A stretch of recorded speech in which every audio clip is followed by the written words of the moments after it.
skies, and on every occasion that you do or don't smile.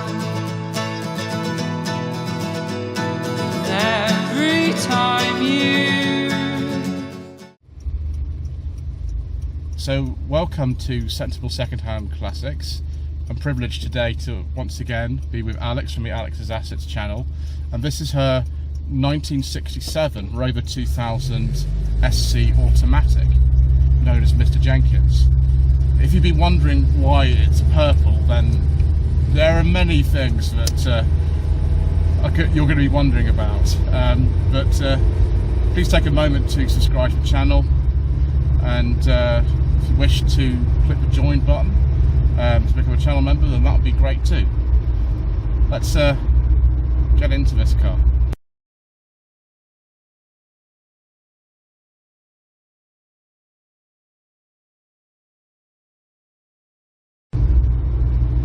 This Rover 2000 was an absolutely revolutionary design when it was launched in 1963. The Triumph 2000, which sort of defined this class of car, along with the P6, which is used for referring to all designs of this shape of Rover,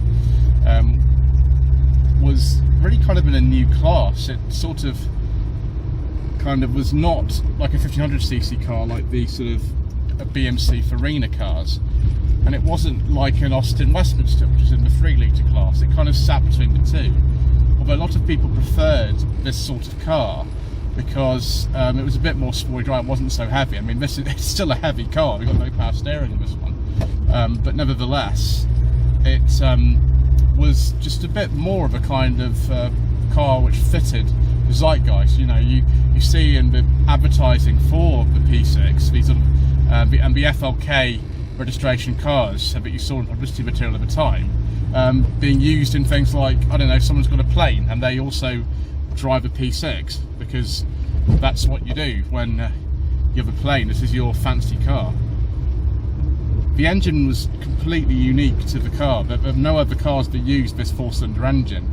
At launch, what was retrospectively called the SC model, just one carburettor, developed 104 horsepower. I've heard it referred to as 90 horsepower in some sources, but I don't think that's actually true, because when the car was facelifted and then subsequently the engine was changed in 1973, facelift was about 1970, the engine capacity was increased to 2,200 cc, and that car developed 98 horsepower, and all the reports I've seen said that the power was actually a little bit less than the standard 2000. In 1966 there was a twin carb version brought out, twin SUs, that developed 124 horsepower, and that's actually quite a desirable spec. You could get things like optional wire wheels with that.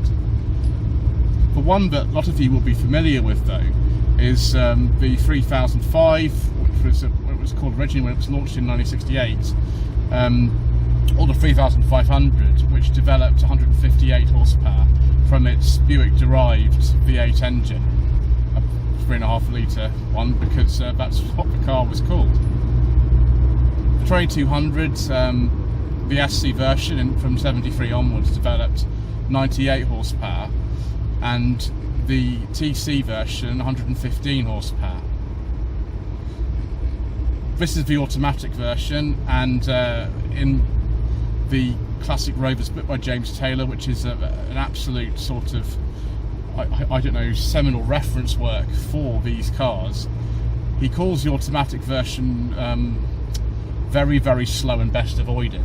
Now, we're just sort of driving around kind of more sort of sedate speeds here and not going anywhere near motorways and things like that, so probably that's fine for this, but I must say I don't think I want to take this on a motorway. It might get a bit noisy. Alex tells me just have this up to around 90 miles an hour, and with no rev counter in here, that didn't come on the SC models.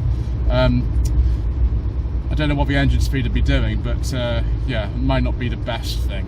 You might want to go for a TC or a V8 if you want to do regular motorway work.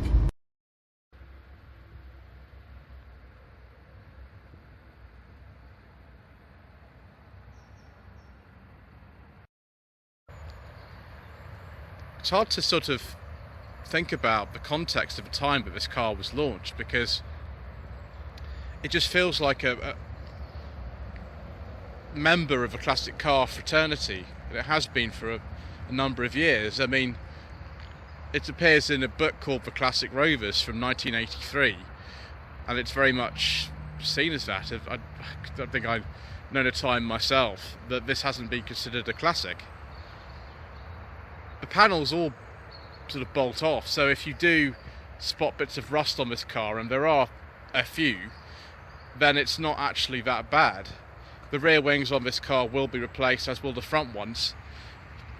And this isn't an original colour, by the way. This is a kind of custom purple that sort of reflects the culture of the later 60s. It was originally zircon blue, which is a non-metallic blue that a lot of police cars would have been in the 1970s, and you see in kind of early episodes of Professionals and things like that.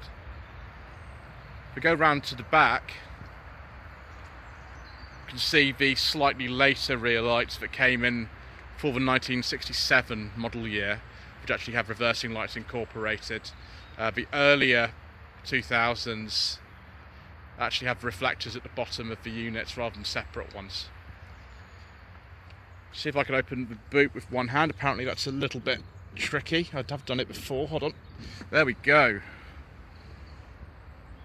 Some P6 owners do put the spare wheel on top of the boot to give a little bit more room. It's actually quite a big space. It just is a bit hampered by having this spare wheel in here. I don't think you can actually mount it on the floor down there. I don't think it actually goes in. But plenty of space for all sorts of things in here, such as a warning triangle, which I don't know, you might need at some point in your classic car ownership. There we go, closed it properly. I do like a bit of chrome. At some point this car is supposed to be towing something, but that hasn't happened yet. I'll just show you on a P6 where actually it is a worry if there is corrosion. I mean, obviously we've got corrosion with these wings that are going to be replaced, but the place you want to watch is just actually kind of here, which is pretty solid actually on this car. That's the place where you want to watch. I did have a word with the infamous Mr. Coleman, rubbish mechanic, who knows everything about everything to do with virtually any car you can mention, and that's what he said about it, because Alex actually got the wings to do this, he just hasn't got around to it yet, so that's not really a problem if you see that. You just you know, get some new wings, although sometimes if you want new old stock wings they can be up to £1,000 for a set of 4, so just bear that in mind when you're choosing your parts. So if we get into the back, it's not quite got the same feeling as a P4, but you can slide your feet under there, and it feels very much like it's designed for 2, because, just move it out of the way, you can actually see that it's sculpted very much for that, and there's a little friend in there as well. Hello. Fixed seat belts with no seat belts in the back. These are a right pain to sort of sort out if you don't know what you're doing. I mean, you wouldn't know how to actually put those in. But yeah, if you've got it adjusted right, then they're quite comfortable. This is not real wood in here, and this is vinyl. Although you know, leather seats and things were particularly desirable on some of the upper trims. This is just the most basic trim that they had. Those sun visors actually are off a P4 rather than a P6. We would have had conventional ones originally. See if we've got a centre armrest in the middle. Yes, we have. Of course we have. It's an old-fashioned Rover for some luxury, and yes, that feels really comfortable. It sort of goes with the really comfortable suspension in one of these. The suspension is a very unusual design in these cars, and I can't show it to you particularly well without taking one of the wings off, which I won't do today, but yeah, it feels very comfortable in the back of here. If I just sit up a little bit, that's better. There we go, perfect. Later cars did actually have head restraints in the front. This car doesn't have them because it's an earlier one. But look at that dashboard and the that thin rimmed wheel with the skeletal badge saying 2000. Wonderful. Speaking of which, let's get into the front. As you can see, we're joined by a member of the Rover family today. That's a car that I have actually filmed on the channel before on Sensible Secondhand Classics back in November. Right, executive environment. See, Popeye is here today along with other little characters. Early strip speedo that was carried over for the entirety of the 2000s, live for 2000 SC that is. And look, here is the classic Rovers book. We'll be referring to that actually later as well. See if my secret mission document should go in my glove box. And have a go and see if we can get them in. Members handbook from the right time as well, beside the seaside, 1969. You can't see that because the camera of exposure, but see if my secret mission documents go in. Yes! Oh, oh viewers! Fantastic. Heater controls sort of here. This is a modern, let's move that out of the way slightly, modern Bluetooth unit radio, but it looks pretty good just sitting there. Choke control there. That's the fan speed, I think. Wiper and washer just here. Fog lights, side lights. I think that's the interior light actually there. That's the cigarette lighter. And that's the heated rear window. Excellent. We like heated rear windows, viewers. Got a few little speakers in here as well. My camera will focus upon the speakers as opposed to a little friend who's sitting on the dashboard. And look at that strip speedometer. No rev counter in this car, but being an automatic, you don't actually need it. It's really strange. You were to put it into L originally here, and then you put it into D1 and not D2. D2 actually is kind of like a lockout for starting in sort of snow or something like that when you want to go into second gear. It's only a 3-speed auto this. It's a Borg Warner Type 35 unit.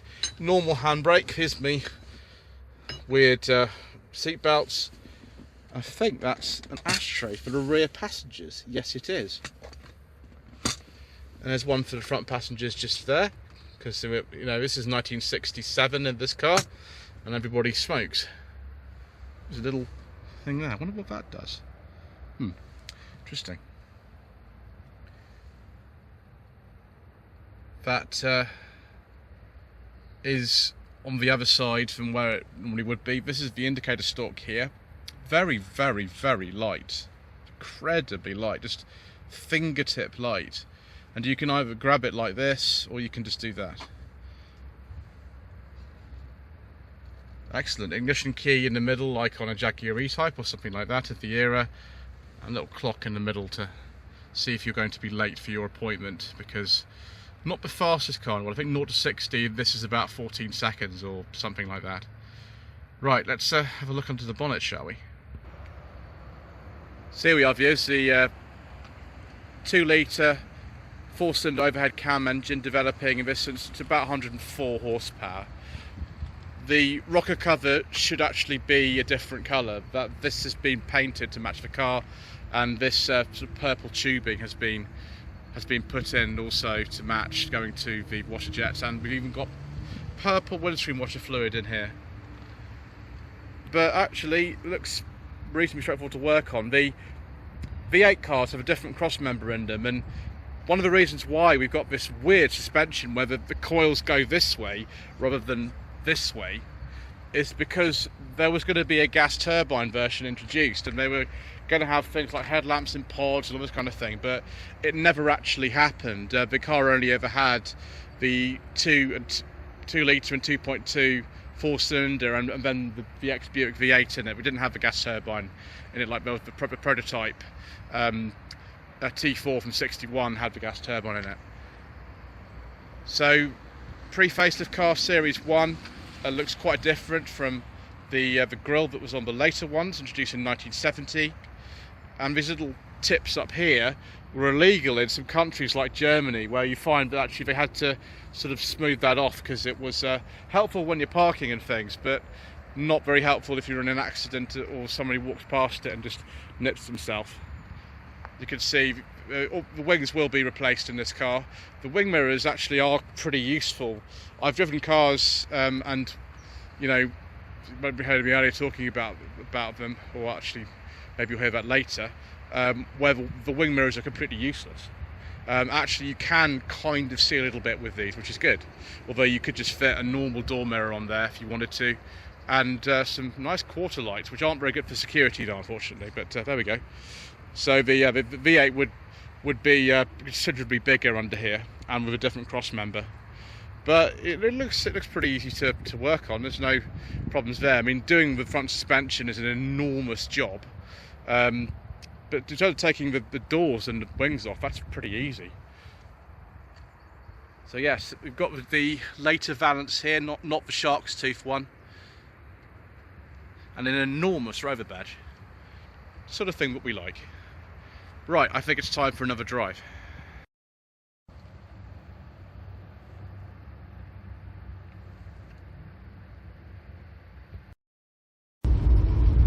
As always on Sensible Secondhand Classics, here is the front view of what we're doing with these mirrors. Actually, they're not too bad as wing mirrors go. They're actual wing mirrors rather than door mirrors. It's more, shall we say, kind of Rover P4 as opposed to Datsun 260C in terms of their usefulness. You could get power assisted steering on a V8. You could also get air conditioning on a V8, although it's a very rare option in this country. And the V8 actually had a very different dashboard than this. This strip speedo went all the way up until the end of the production of the 2000 SC. I can't remember whether the 2200 SCs had a different dash in them, but certainly with the facelift in 1970, the Series 2 cars, everything apart from the 2000 SC had the different dash with sort of round dials in, although the earlier V8s, and I think the TCs as well, there was the ability to get a rev counter with a strip speedo, which looks a bit different from with the round dials. And also these rocker switches are a little bit different from sort of rounder ones which came in later cars or higher trim levels.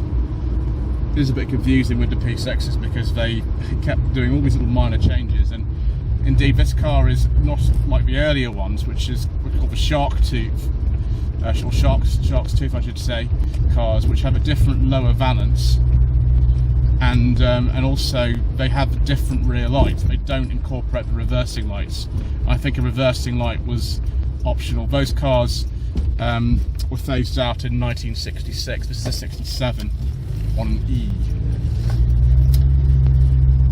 Actually, to drive, you know, with this fancy suspension setup with the weirdest front suspension I've ever seen in my entire life, and a Dion tube at the back, it's very relaxing to drive. You know, I don't know whether you call the body roll sort of alarming. It doesn't seem alarming to me, but you know, my name isn't Matt Richardson from Furious Driving, and he has got some alarming body roll in P6s in his life. He's had one since he was 18, he's got two of them. Yes, I do know of the Classic Britain channel. You don't need to tell me that he's got a new channel and he's got a new name and his name used to be Sheldon. You don't need to say any of that stuff. I have seen him, and he's a interesting chap. But you know, I've always wanted to drive one of these cars since I think I was about 9 years old, and I saw one in the Cotswold Motor Museum. It would have been around 1992, and they had a P6 there. I can't remember what model it was, but I always wanted to drive one of these. And if you do want to see these in film and television, it's one of the few cars that appears in the original Avengers and the Professionals. There's a blue early P6 2000 in 3 episodes of the Avengers, JLL 366D, The Positive Negative Man, The Forget-Me-Nots, and Homicide and Old Lace. And in The Forget-Me-Not, it's driven by Patrick McNee. They actually make it look as if there's a separate car, LAN 888D, but I reckon that's just the same one. Rover didn't supply that car. BMC did supply cars for the Avengers, but I don't think Rover did. And the companies were quite separate until about, I think 66 is when they sort of started putting everything together. Then 68 was when British Leyland came in. But this car was designed completely when Rover was an independent company. There was no sort of outside influence on this, and until obviously the V8 models came in with the rejected Buick V8 engine, which, you know, is one of the most beloved engines I think ever to be manufactured in this country. I think they were making those after the year 2000. With the professionals in the first 2 episodes to be filmed, they actually use a very early Series 2 car. It's a 2000 SC automatic, Rio Grande EMK 760J. I think that also turned up in the Sweeney 2 film from memory, and that's a 71. There's a scene that was filmed, I think, in West London where I can't remember if it's Martin Shaw or Lewis Collins who's driving it, but they do a burnout in it. And I'd like to see somebody actually try a burnout in a 2000 auto, because I don't think I'm going to be doing one of those today. Anyway, that's quite enough from me. Oh, the all-round disc brakes seem to be pretty good. Let's go back and form some conclusions about this absolutely quintessential Rover.